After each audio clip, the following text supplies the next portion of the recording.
오늘은 우리 주님께서 혈루증 여인을 치유해 주신 사건을 여러분들에게 증거해 드리려고 합니다. 예수님께서 12년 동안 12회를 피를 흘리며 고생하던 혈루병 앓는 그 여인을 치유해 주셨는데, 이 예수님의 기적 사건이 문제 속에 사는 우리가 어떻게 문제를 해결하고 극복하면서 복된 삶을 살 수 있나 하는 그런 아주 중요한 진리를 우리에게 가르쳐 주십니다. 이 혈루증은 하혈병입니다. 피를 쏟는 그런 병인데, 이 혈루병은 모세율법으로 부정한 병입니다. 그래서 이 하혈병에 걸린 사람은 부정한 자 취급을 당하게 되는데, 그래서 이 여인은 날마다 피를 쏟으면서 육체적으로 말할 수 없는 고통을 당했을 뿐만 아니라 자기는 부정한 자, 부정한 여인이니까 얼마나 정신적으로 또 고통을 받았겠습니까? 부정한 자는 일반 사람들과 함께 어울려서 사회생활을 못합니다.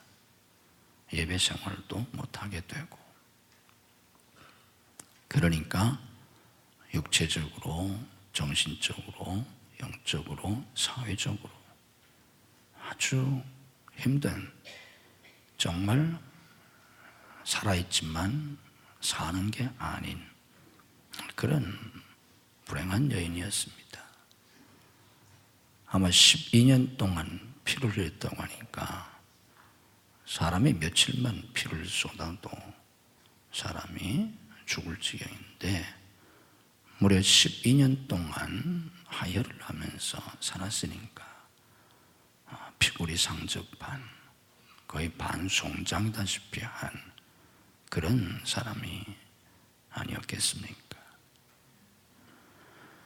자, 이 여인은 이런 삶 속에서 자신과 모든 사람에 대해서 절망했습니다. 이제 이 여인의 인생, 이 여인의 치유 사건을 제가 설명해 드릴 테니까 잘 말씀을 듣고 제 말씀을 따라와 보시기 바랍니다. 자신과 사람에 대해서 절망했어요.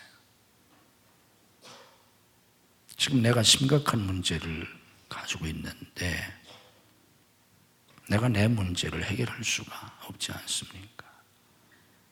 내 병을 내가 고칠 수가 없지 않습니까? 인간은 아담으로부터 모든 사람이 하나님이 되고 싶은, 자기 마음대로 하고 싶고 자기가 하고 싶은 모든 것을 하고 싶은 그런 신적 욕망이 그 속에 있는데, 그러나 인간은 처음부터 내가 모든 문제를 해결할 수가 없습니다. 내가 하고 싶은 것을 다 할 수도 없고 내 문제를 내가 다 해결할 수가 없어요. 어린아이들은 자기가 모든 것을 할 수 있을 줄 알지만 자기가 커서 어른이 되면 자기가 모든 것을 할 수 있을 줄 알지만 인생은 나이가 들고 세월이 흐를수록 내 마음대로 안 된다는 걸,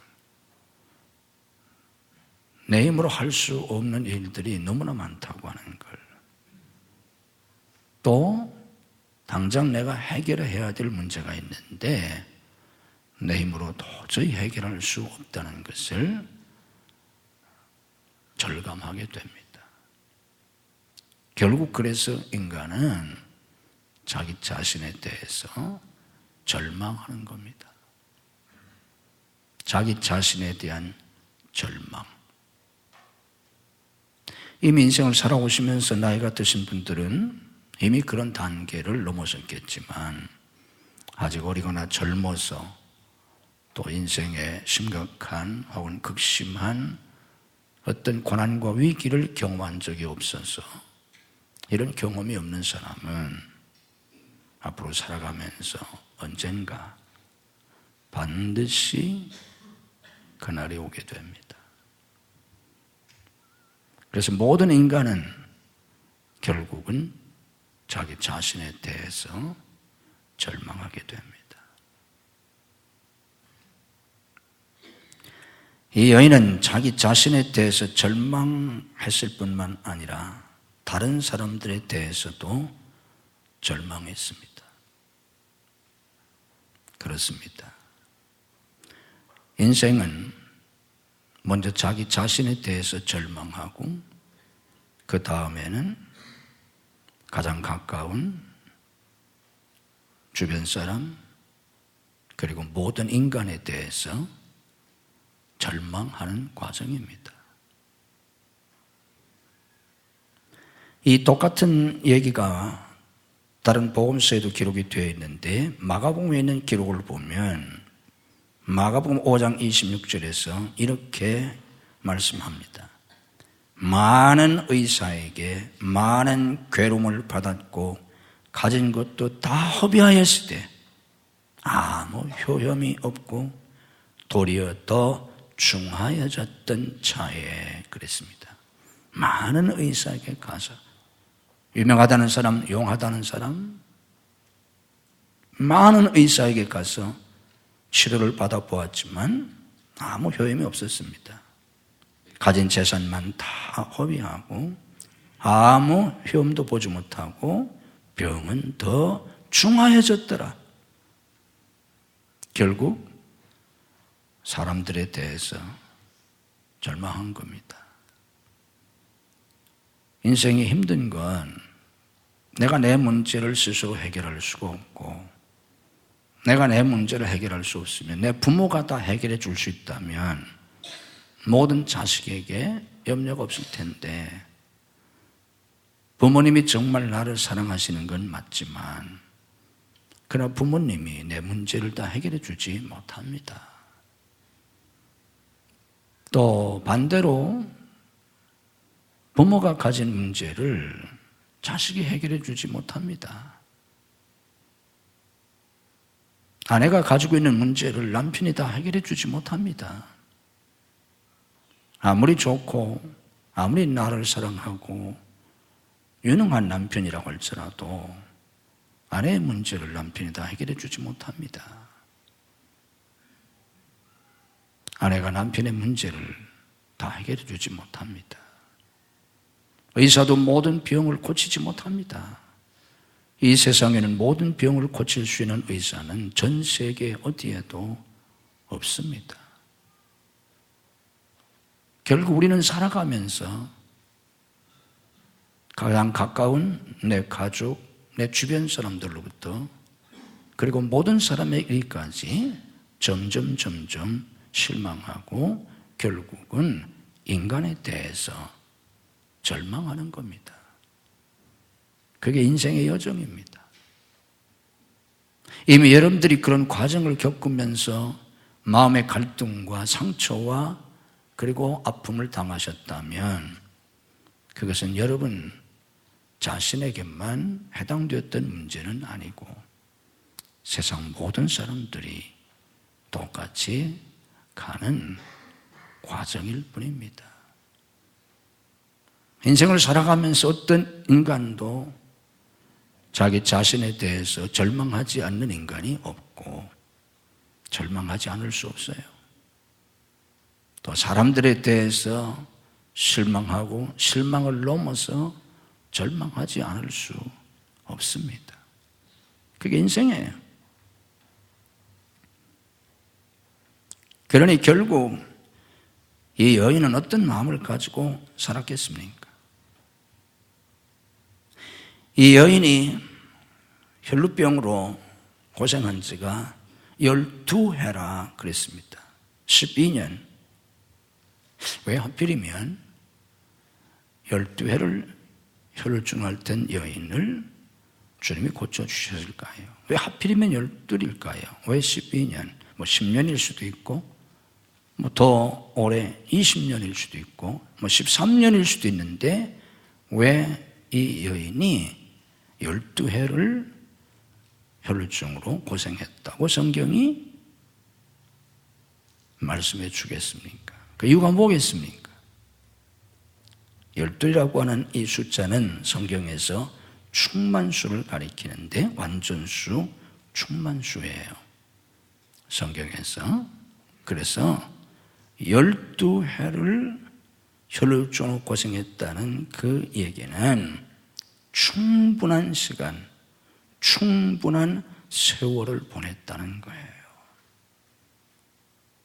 이미 충분한 시간, 충분한 세월이 지나서 더 이상 시간이 지나도 소용이 없다는 뜻이에요. 앞으로 몇 년 더 지나도, 앞으로 몇십 년 더 지나도 소망이 없다는 뜻이에요. 충분한 세월이 지났어요. 소용이 없어요. 그래서 이 여인은 죽을 날만 기다리면서 절망하고 있었습니다. 결국 하나님을 떠난 인간, 죄 아래에 있는 인간은 고달픈 인생을 살아가면서 아무런 희망도 갖지 못한 채 죽을 날만 기다리는 거예요. 인생이 별건 줄 아세요? 에덴에서 쫓겨난 인간, 범죄하고 하나님에게서 쫓겨난 인간, 이 힘들고 험한 세상, 말도 안 되는 세상, 말도 안 되는 말들을 하고 말도 안 되는 짓거리들을 하고 거짓말을 밥 먹듯이 하고 거짓말 자체를 자기 수단을 목적을 이루기 위한 하나의 수단과 전략으로 삼아서 전략적으로 거짓말을 하고 전략적으로 사람을 속이고 거짓이 난무하는 이런 세상 속에서 결국은 발버둥 치다가 실망하고 절망하고 별 수 없이 죽을 날만을 기다리는 게 하나님 없는 사람들의 실존입니다. 자, 이 여인이 그런 사람 중에 한 대표자입니다. 그런데 이 여인의 운명이 바뀌게 됩니다. 이제부터가 중요합니다.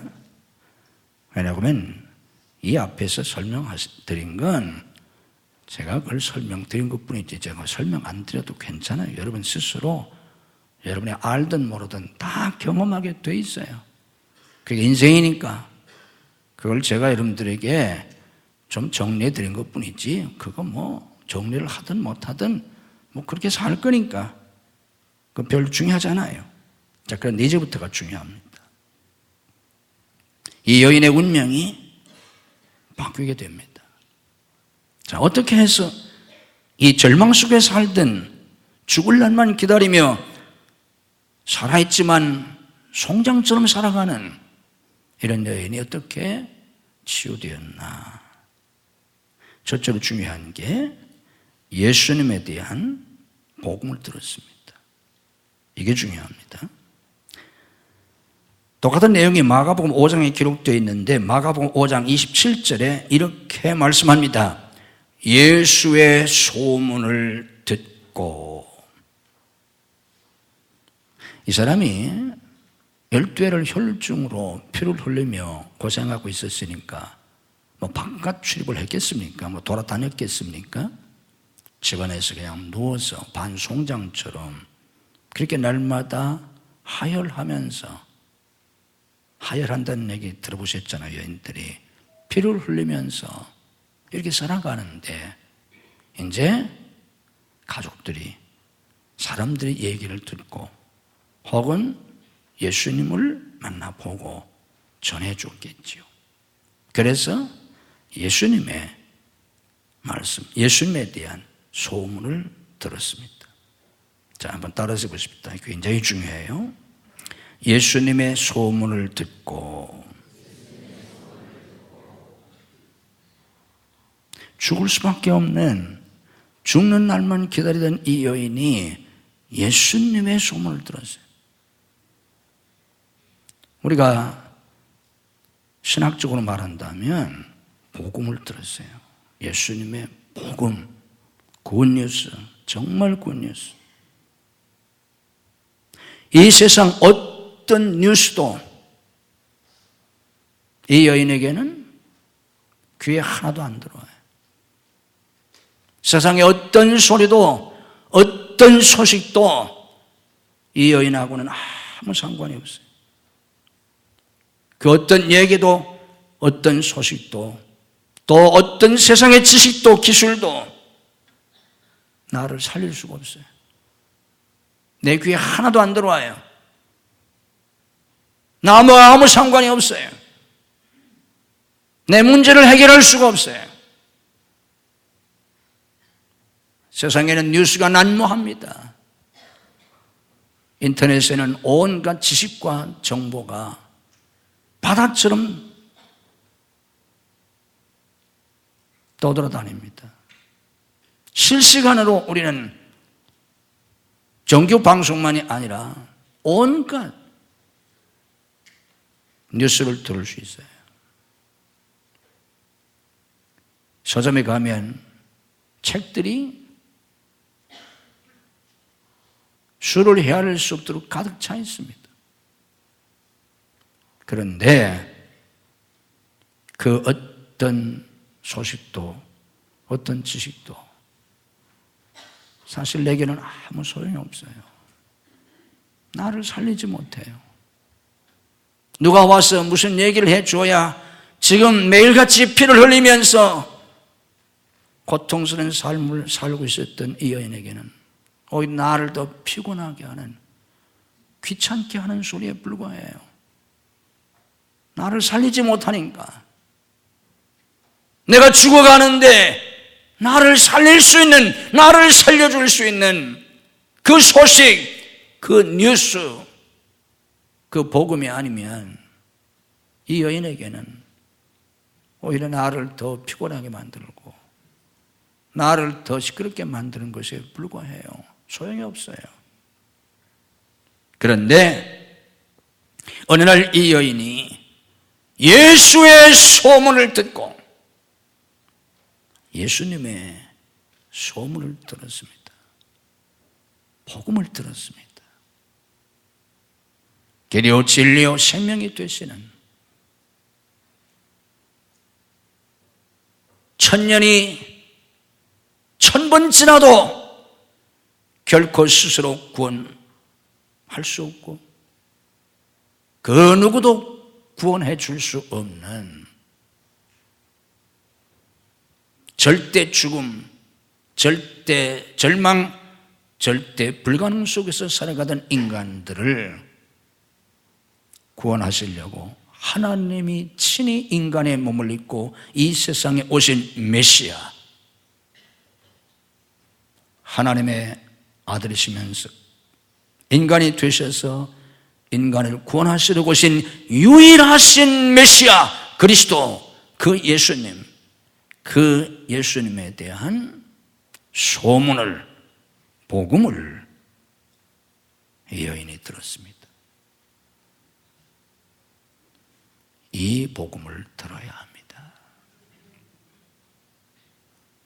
세상에 1000만 권의 책을 읽어도, 첨단의 기술을 배우고 습득해도, 세상의 모든 뉴스를 내가 날마다 듣고 있어도 소용이 없어요. 나를 구원할 수 있는, 나를 살릴 수 있는, 내 인생의 문제를 해결해 줄 수 있는,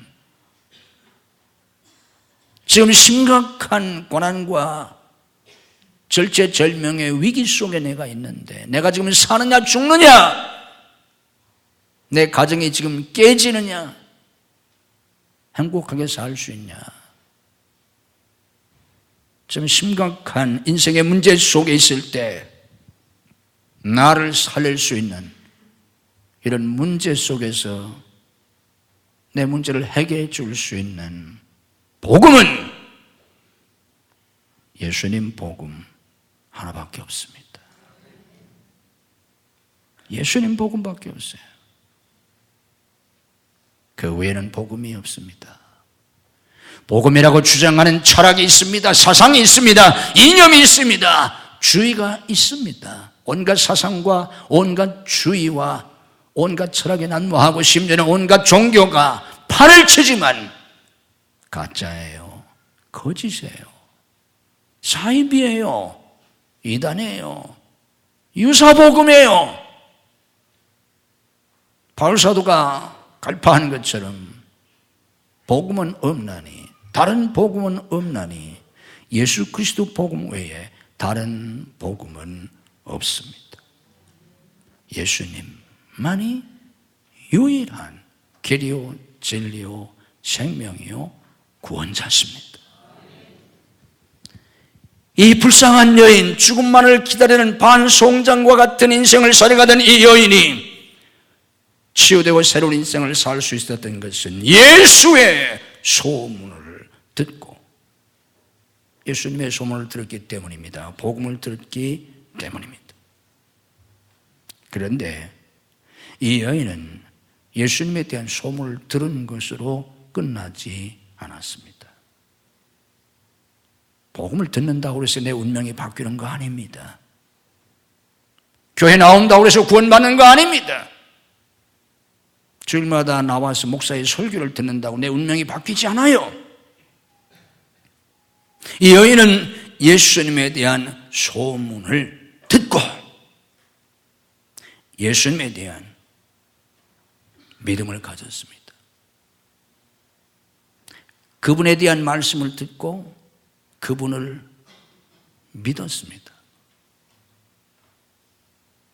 그들이 전해주는 그 소문 그대로, 그 복음 그대로 그분을 믿었습니다.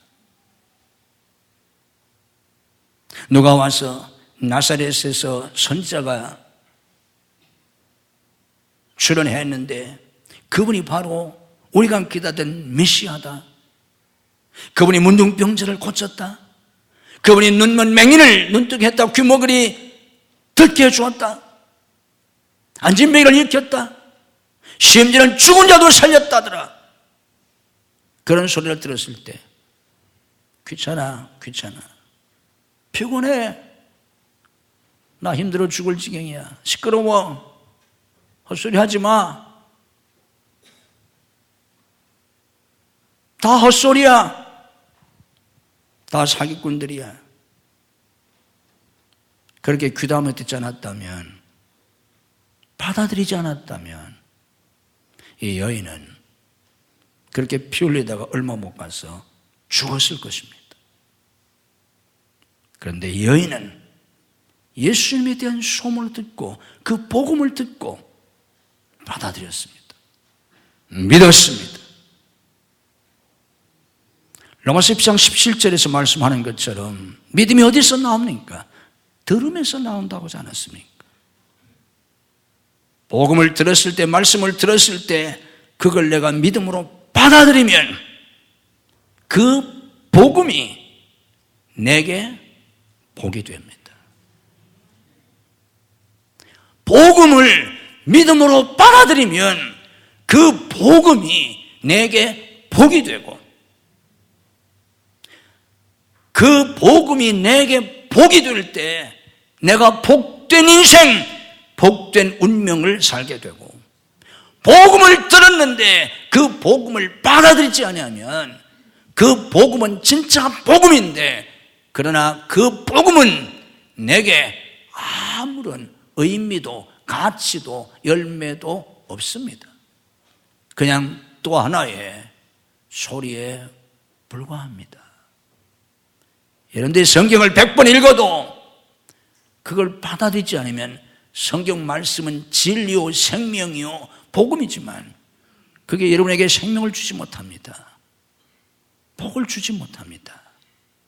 목사가 아무리 진리를 말씀하고 복음을 전해 주어도 그걸 믿음으로 받아들이지 아니하면, 그것이 아무리 복음이요, 예수 복음이요, 하나님의 복음이요, 성령의 복음이요, 진리의 복음이라고 할지라도 내게 복이 되지를 않습니다. 복음은 그 복음을 믿음으로 받아들일 때만 내게 복이 됩니다. 생명이 됩니다. 능력이 됩니다. 이 여인이 지금까지 얼마나 많은 얘기를 들었겠습니까? 거기에 말씀했지 않습니까? 많은 의사에게 많은 괴능을 받았다. 많은 의사에게 많은 괴능을 받았다는 뜻이 뭡니까? 어디에 무슨 용한 의사가 있다더라, 어디 가면 산다더라, 누가 누구를 했다더라, 수많은 얘기를 듣고 가봤잖아요. 비싼 돈을 주면서 가서 치료를 받아보았잖아요. 한두 해 한 게 아닙니다. 12회. 12회는 단순히 11년에서 1년을 더한 숫자가 아니에요. 성경에서 12이라고 하는 숫자는 하늘의 숫자인 3과 땅의 숫자인 4를 곱한 수로서 충만한 수를 가리키는 거예요. 완전수예요. 갈 데 다 가봤다 그 말이에요. 할 짓 다 해봤어요. 유명하다는 사람 다 만나보았어요. 어디서 누가 죽은 자를 살렸다 별별 소리를 다 듣고 가봤어요. 비싼 돈 주고 치료받았어요. 치료받아보니 다 소용이 없어요. 근데 누가 와서 예수님에 대한 얘기를 하는 거예요. 나사렛 예수님에 대한 얘기를 하는 거예요. 또 나사렛에서 뭐가 또 어떤 사람이 나타났다고? 시끄러워. 나사렛이 아니라 예루살렘, 수도 예루살렘의 유명한 사람 내가 다 만나봤어. 다 사기꾼이야. 재산만 다 잃어버리고 돈만 다 잃어버리고 아무 소용없어. 그렇게 예수님에 대한 소문, 예수님에 대한 복음을 받아들이지 않았더라면 죽었을 겁니다. 방법이 없잖아요. 그런데 용하다는 사람 다 만나봐도 소용없고 비슷한 얘기 수없이 들었는데 그래서 찾아가 보고 수없이 속았지만 이 여인은 예수님에 대한 말씀을 듣고 받아들였습니다. 예수님의 복음을 받아들여야 합니다. 그리고 소망을 가졌습니다. 내가 살 수 있다. 나는 살 수 있다. 내 문제가 해결될 수 있다. 이런 새로운 소망을 가졌습니다. 예수님에 대한 복음을 듣고 그걸 믿음으로 받아들이고 예수 그리스도를 믿음으로 소망을 가져야 합니다. 난 살 수 있구나. 살 길이 있구나. 내가 살 길이 있구나. 나는 살 수 있구나. 예수님에 대한 소문, 예수님에 대한 복음을 듣기 전까지는 아무도 날 고쳐줄 사람이 없었어. 이젠 절망했는데 죽는 날만 기다렸는데 그러면서 운명을 탓하고 운명을 저주하고 그러면서 살았는데 나 살 수 있구나. 살 길이 있구나. 내 문제가 해결될 수 있구나 하는 희망을 갖게 됐습니다. 여러분이 어떤 문제 속에 있든지 어떤 어려움 속에 있든지 어떤 위기 속에 있든지 하나님의 은혜로 그 문제들이 해결되려면 예수 그리스도를 믿는 믿음 안에서 소망을 가지셔야 합니다. 겨울이 말한 것처럼 절망은 죽음에 이르는 병입니다. 절망의 끝은 죽음입니다. 그 절망에서 예수 그리스도의 복음을 듣고 예수 그리스도를 믿음으로 예수 그리스도 안에서 소망을 가져야 합니다. 나는 살 수 있다. 난 죽지 않는다. 난 행복하게 살 수 있다. 우리 가정 행복하게 살 수 있다. 나는 복되게 살 수 있다. 나도 하나님 앞에 복받고 쓰임받는 인생이 될 수 있다. 우리 자녀들 하나님이 축복해 주신다. 우리 자녀들 잘 될 수 있다. 소망을 가지셔야 합니다. 이 여인은 예수님에 대한 말씀을 듣고 자기 문제를 보는 믿음의 시각이 달라졌습니다. 자, 이게 굉장히 중요합니다. 예수님에 대한 소문을 듣고 예수님에 대한 믿음을 갖고 나서 내 문제를 보는 시각이 바뀌었어요. 이게 엄청 중요한 문제예요. 눈 뜨고 정신 차리고 잘 들으세요. 그 전까지는 내 병을 어떻게 생각했냐면 이건 절대로 낫지 않는다. 절대로 고칠 수 없다. 왜? 유명하다는 의사들을 다 만나봤어요. 한국식으로 말하면 조선 팔도에 유명하다는 사람 다 만나봤어요. 이 사람은 한국 사람은 물론 아니에요. 유대 사람이니까. 그쪽으로 하면 팔레스틴에, 그 팔레스틴에 유명한 사람 다 만나봤어요. 그런데 소용이 없었어요. 더 악화됐어요. 그래서 내 병은 이거 보통 병이 아니구나. 저렇게 유명하다고 하는 사람들도 전혀 나를 고쳐주지 못하니 내 병은 이거 보통 병이 아니구나. 이게 혈류증 중에 보통 혈류증이 아니구나. 내 병은 아무도 고치지 못하는구나. 난 정말 죽을 병에 걸렸구나. 이렇게 자기 자신의 병을 생각했는데 예수님에 대한 소문을 듣고 예수님에 대한 말씀을 듣고 그 복음을 받아들이고 믿음을 갖고 자기의 문제를 보는 시각이 180도 달라졌어요. 예수님에 대한 말씀을 들어보니까 태어날 때부터 맹인이었던 사람도 눈을 뜨게 해주셨다. 낳을 때부터 안진뱅이도 고쳐주셨다. 귀머거리도 고쳐주셨다. 죽은 자도 살리셨다. 물로 포도주를 만드셨다. 말할 수 없는 그런 예수님에 대한 얘기를 듣고 보니까 그래? 예수님이 그런 분이야? 그렇다면 그분이 누구냐? 그분은 용한 의사인가? 내가 지금까지 만나보지 못한, 지금까지 만난 의사들과는 수준이 다른, 차원이 다른 용한 의사인가? 아니야. 용한 의사 정도로서는 그럴 수가 없어. 그럼 도대체 그분은 누구야? 도대체 죽은 자도 살리는 그분은 누구야? 무리를 걸을 수 있는 그분은 누구야? 이건 인간이 아니야. 이건 하나님만이 하실 수 있는 일이야. 이건 정말 예언자들이 예언해 준 메시아만이 하실 수 있는 일이야. 메시아가 오시면 그런 일을 하신다고 일찍이 선지자들이 예언해 주었는데 이 일은 메시아만이 할 수 있는 일이야. 그렇다면 그분은 메시아가 틀림없어. 그분은 하나님이야. 그리고 정녕 그분이 죽은다도 살렸다면 난 아직 죽지 않았잖아. 난 단지 지금 피를 흘리고 있을 뿐이지 난 아직 죽은 게 아니잖아. 그분이 정녕 그런 분이시라면, 하나님이시라면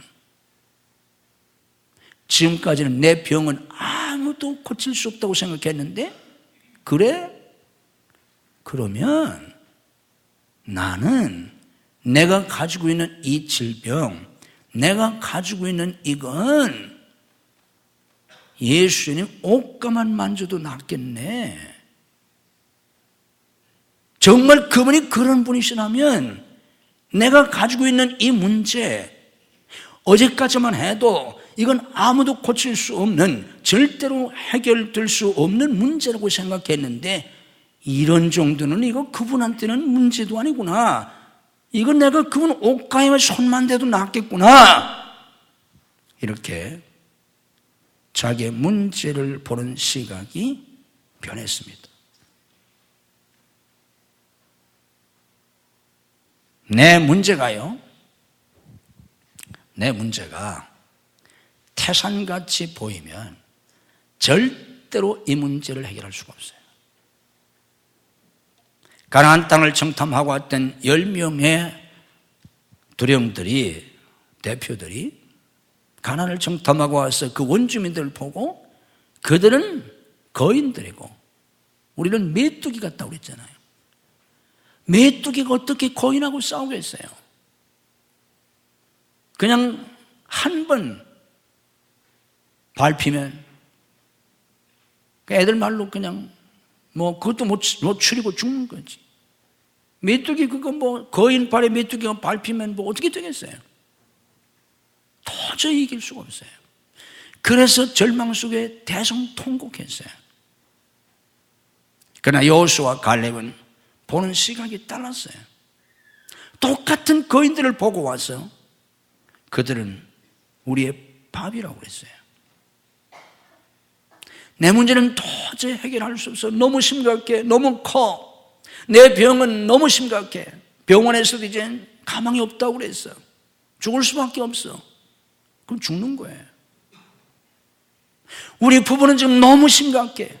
안 맞아도 너무 안 맞아. 이렇게 안 맞을 수가 없어요. 맞는 게 하나도 없어. 도저히 함께 살 수가 없어. 행복하게 살 수가 없어. 처음부터 잘못된 거예요.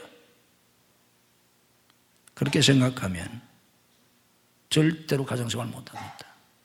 절대로 행복한 부부가 될 수가 없어요. 우리 아이는 희망이 없어. 뭐가 어떻고 뭐가 어떻고. 자기 자식에 대해서 그렇게 생각하면 정말 거기서 벗어날 길이 없어요. 그런데 이 여인은 자기의 상태가 심각한 그런 질병을 가지고 있었지만 예수님에 대한 소문을 듣고 생각이 바뀌었어요. 자기의 문제를 보는 시각이 바뀌었어요. 이건 아무것도 아니구나. 그분한테는 어려운 일이 아니라 그분 내가 손만 만지면 나을 거야. 그분이 나를 안수해 주시면 나을 거야. 그분이 내 머리에 한번 손을 얹어 주시면 나을 거야.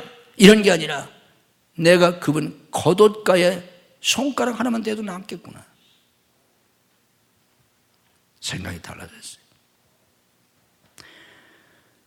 우리 주님께서 오늘 또 예배드리고 말씀을 듣는 여러분들에게 이런 믿음을 주시고 이런 문제를 보는 시각을 바꿔주시기를 주님의 이름으로 축복합니다. 이게 바뀌어져야 운명이 바뀌어져요. 하나님을 바라보시고 예수님을 바라보고 내 문제를 보는 시각이 바뀌어야 돼요.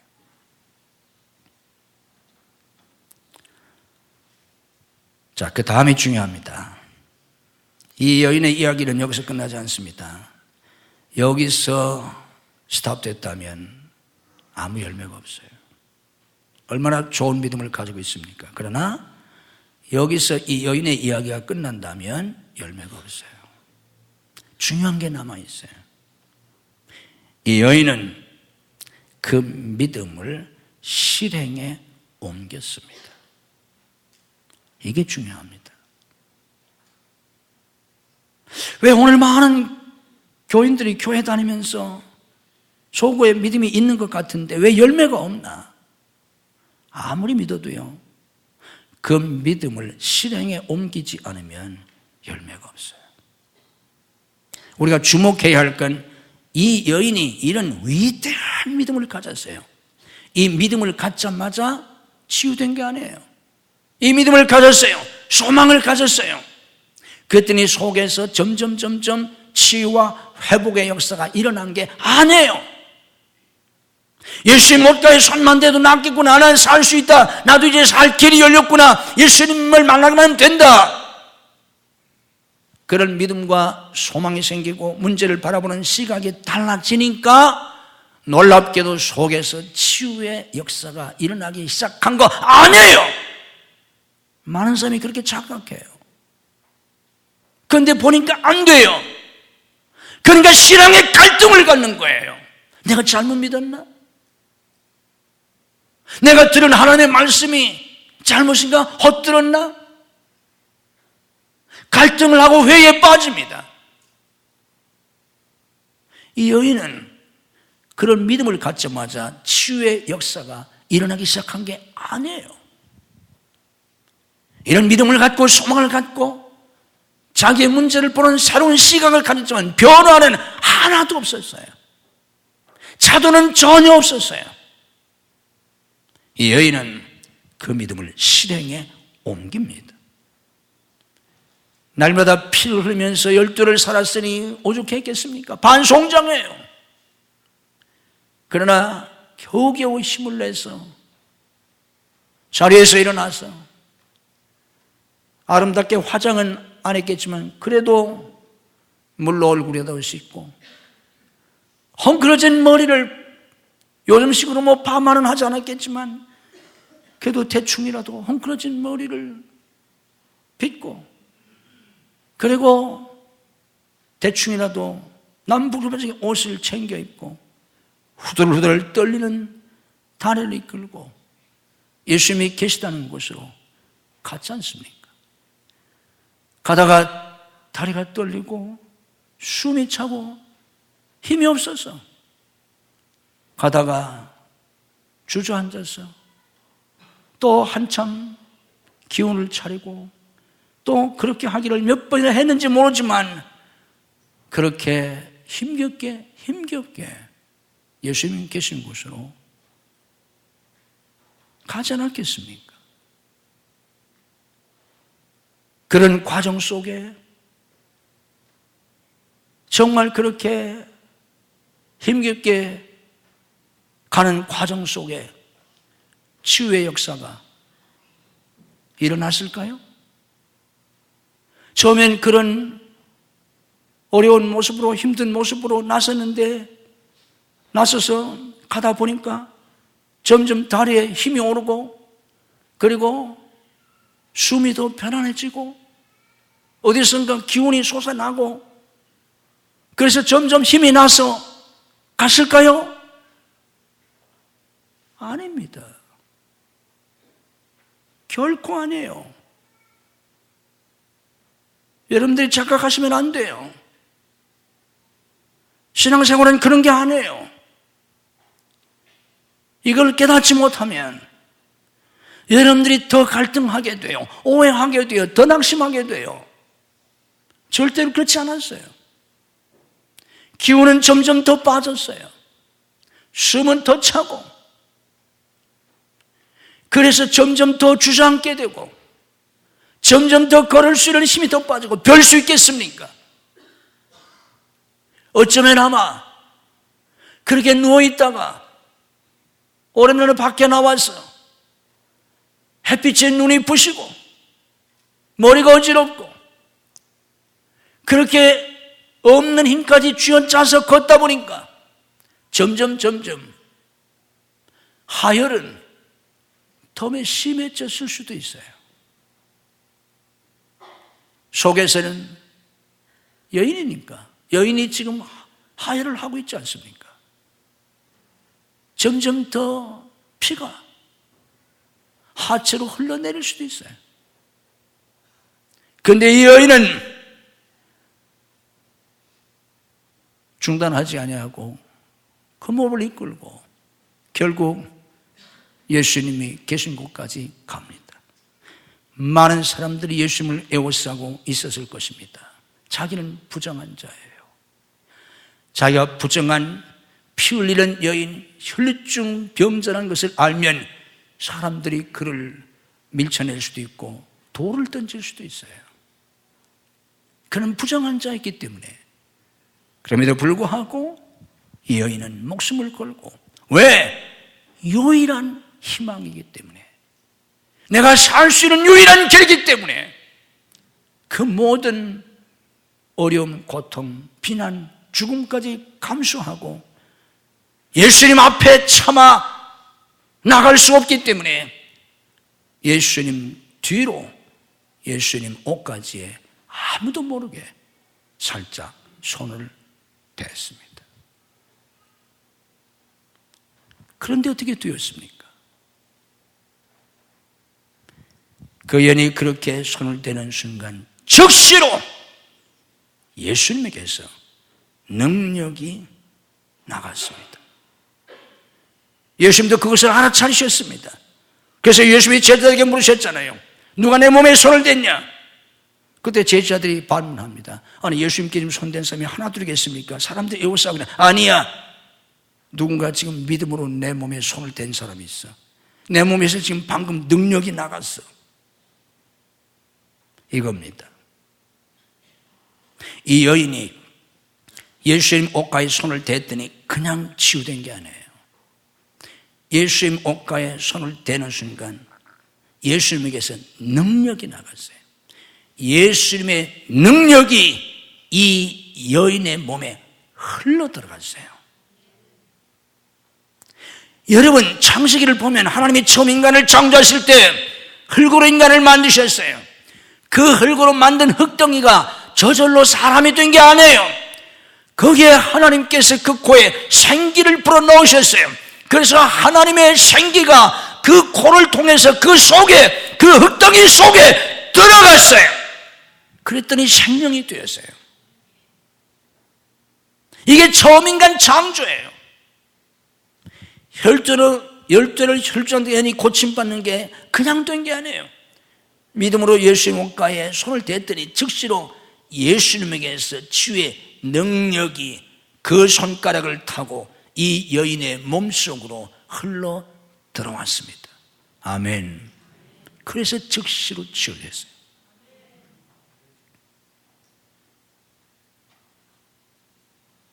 이거예요. 우리의 문제가 해결되고 살 수 있는 길은 하나님의 기적이 나타나야 합니다. 하나님의 역사가 나타나야 돼요. 여러분, 신앙생활은 이게 무슨 쇼도 아니고 장난도 아니고 이게 무슨 레저가 아니에요. 오락이 아니에요. 여가 활동이 아니에요. 신앙생활은. 어떤 사람은 신앙생활을 여가 활동, 여가 선용처럼 생각하고 있어요. 그럼 예수 믿을 필요 없어요. 교회 나올 필요가 없어요. 바쁘고 힘든데. 우리가 신앙생활을 하는 것은 죽느냐 사느냐 문제이기 때문에요. 천국 가냐 지옥 가냐, 죽느냐 사느냐, 문제가 해결되느냐 해결 안 되느냐, 내가 불행하냐 행복하냐, 성공자가 될 수 있느냐 실패자가 되느냐, 이 결정적인 문제 때문에 우리가 예수 믿는 것인데, 거기에 대한 해답은 하나님의 역사가 나타나야 돼요. 교회 백날 다녀도 소용없어요. 입으로 백날 말해도 소용이 없어요. 이 여인에게 예수님의 역사가 나타난 것처럼, 기적이 나타난 것처럼 하나님의 역사가 나타나야 합니다. 이게 신앙생활이에요. 그래서 신앙생활은 철학이 아니에요. 이게 사상이나 이념이 아니에요. 그래서 우리는 기독교를 종교라고도 안 해요. 하나님의 역사가 나타나야 합니다. 인생의 어떤 문제, 심각한 문제 속에 지금 힘들어하고 있는 여러분, 앞으로 또 그런 문제를 만날 때 기억하십시오. 당신이 살 수 있는 길은, 문제를 해결할 수 있는 길은 하나님의 기적이 나타나야 합니다. 하나님의 역사가 나타나야 합니다. 믿음으로 고백합시다. 제겐 하나님의 기적이 필요합니다. 하나님의 역사가 필요합니다. 아멘. 기적이 일어나면 사는 것이고 안 일어나면 죽는 거예요. 하나님의 역사가 일어나면 사는 거고, 하나님의 역사가 아니라면 죽는 거예요. 방법이 없잖아요. 홍해 앞에서 무슨 수로 살겠어요?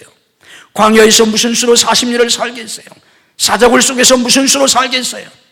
7배나 더 뜨겁지 않은 풀무불 속에서 무슨 수로 살겠어요? 애굽 왕의 왕궁에서 무슨 수로, 감옥에서 무슨 수로 벗어날 수 있겠어요? 하나님의 역사가 아니면 방법이 없어요. 불가능해요.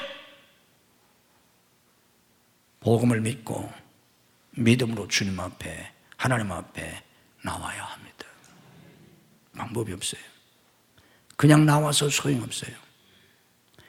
예수님께 접촉해야 돼요. 이게 아주 중요해요. 여인이 예수님 앞에 가니까 치유된 게 아니에요. 저 멀리 예수님 보니까 벌써 치유된 게 아니에요. 예수님 가까이 1m 가까이 가니까 막 예수님에게서 막 기운이 나와가지고 치유된 게 아니에요. 예수님 뒤로 가서 겨우 손을 펴서 손이 잘 닿지도 사람에게 밀려서 또 밀려갔다가 또 겨우 이렇게 손을 대는데 예수님 옷가에 거의 손이 닿으려고 하니까 예수님에게서 막 전파가 오듯이 막 그냥 찌릿찌릿 막 이렇게 예수님의 능력이 나와서 치유된 게 아니에요. 예수님 가까이 닿는데 아무 역사가 없어요. 예수님 옷가에 손이 닿는 순간, 예수님하고 접촉된 순간 예수님에게서 능력이 흘러들어왔습니다. 여기에 눈을 뜨시기를 주님의 이름으로 축복합니다. 우리가 왜 기도해도 안 되느냐? 왜 그렇게 예배드리는데 안 되느냐? 왜 설교를 해도 설교를 들어도 안 되느냐? 하나님과 예수님과 접촉이 없기 때문에 그래요. 여기 와서 십자가 백날 봐도 소용이 없어요. 모가지다 달고 다녀도 소용이 없어요. 백날 기도해도 소용이 없어요. 아무리 찬송해도 소용이 없어요. 설교 백날 들어도, 백날 설교해도 소용이 없어요. 중요한 건 그런 우리의 신앙의 행위를 통해서 하나님과 접촉해야 돼요. 예수님과 접촉해야 돼요. 아멘? 그때 하나님의 능력이 우리 속에 들어옵니다. 하나님의 역사가 나타나요. 오늘 또 우리 찬양을 불렀잖아요. 그 찬양 속에 입술로만 찬양하는 것이 아니라 예수님하고 접촉해야 돼요. 하나님과의 접촉이 이루어져야 돼요. 아멘. 성령의 임재 속에서. 그럼 그때 하나님의 놀라운 역사가 흘러들어와요, 내 속에. 기도를 하면서 백날 소리 질러 기도 안 하겠어요. 기도하면서 성령님의 역사 속에서 예수님과 접촉해야 돼요. 하나님과 접촉해야 돼요. 이 여인의 손이 예수님 옷가에 닿았던 것처럼 예수님하고 내가 닿아야 돼요. 성령 임재 속에서 하나님하고 닿아서, 예수님하고 닿아서 거기서 예수님의 은혜가, 하나님의 은혜가, 능력이 내게 흘러 들어와야 합니다. 아멘. 이런 기도를 하셔야 돼요. 이런 찬양을 하셔야 돼요. 이런 예배를 드려야 돼요. 이렇게 설교도 들어야 하고, 설교하는 사람도 마찬가지고. 예수님과 접촉하면 예수님에게서 생명이 흘러들어옵니다. 능력이 흘러들어옵니다. 치유와 축복이 흘러들어옵니다. 사랑이 흘러들어옵니다. 내 문제가 해결됩니다. 이게 이 여인을 치유한 놀라운 주님의 치유 사건입니다. 말씀을 잘 깨닫고 이런 하나님의 역사 속에 여러분이 늘 살아갈 수 있는 산 믿음을 가진 여러분들이 되시기를 주님의 이름으로 축복합니다. 하나님, 12를 혈주한던 여인은 그 누구에게서도 고침을 받을 수가 없었습니다. 결국 그는 자신과 사람과 세상에 대해서 절망하고 죽을 날만을 기다리고 있었습니다. 그런데 예수님에 대한 소문을 들었습니다. 예수님에 대한 복음을 들었습니다. 그리고 그 복음을 믿음으로 받아들였습니다. 새로운 소망을 가졌습니다. 절망에서 소망을 가졌습니다. 내 병은 이 세상 그 누구도 고칠 수 없다고 생각했는데 예수님에 대한 복음을 듣고 믿음을 가져 내 병쯤은 예수님이 고독가에 손만 대도 나을 수 있다는 새로운 믿음의 시각을 갖게 되었습니다.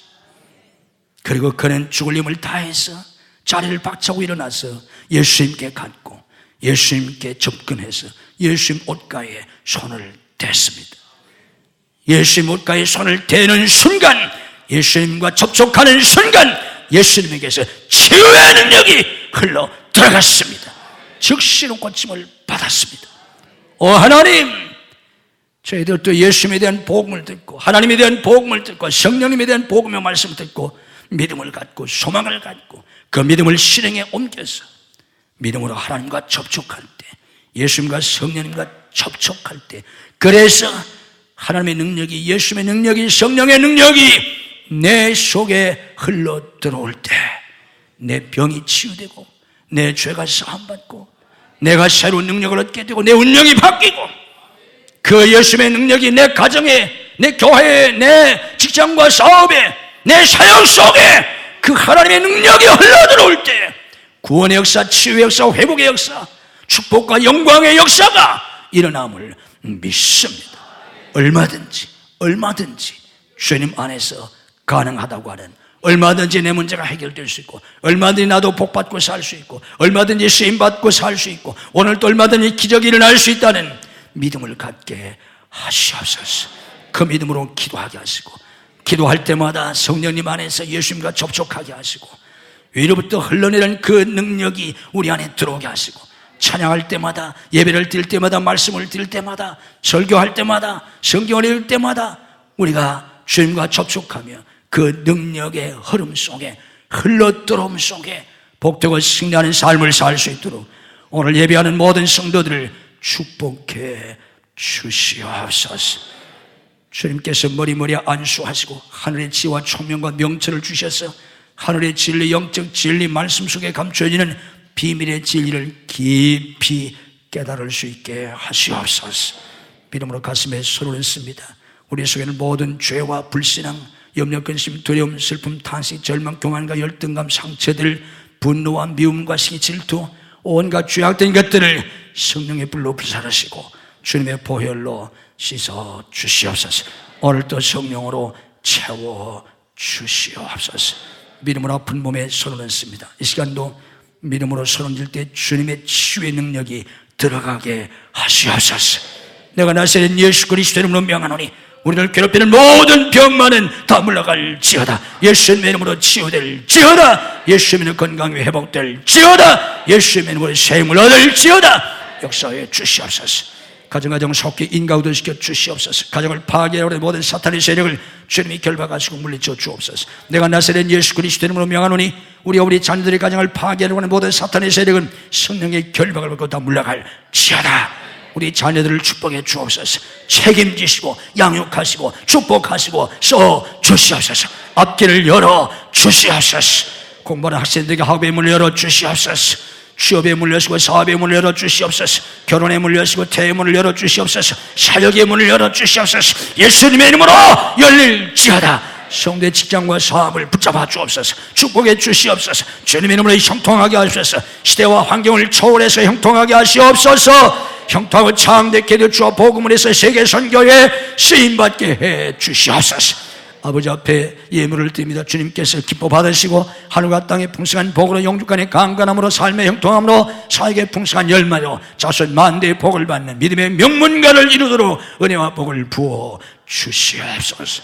아버지 앞에 예배드릴 모든 성도를 축복해 주옵소서. 병상에서 나아지 못한 손을 찾아가셔서 능력의 손으로 일으켜 주시옵소서. 출타중의 손들, 해외에 나가는 가족들, 군문에 나가는 아들들, 유학생들을 지키시고 축복해 주옵소서. 믿음이 연약하여 주를 송사하지 못하는 성도들에게 주의를 성수할 수 있는 믿음을 더하여 주옵소서. 이 한 주간도 주님이 주시는 은혜와 축복과 기적이 넘치는 복된 한 주간이 되게 해 주옵소서.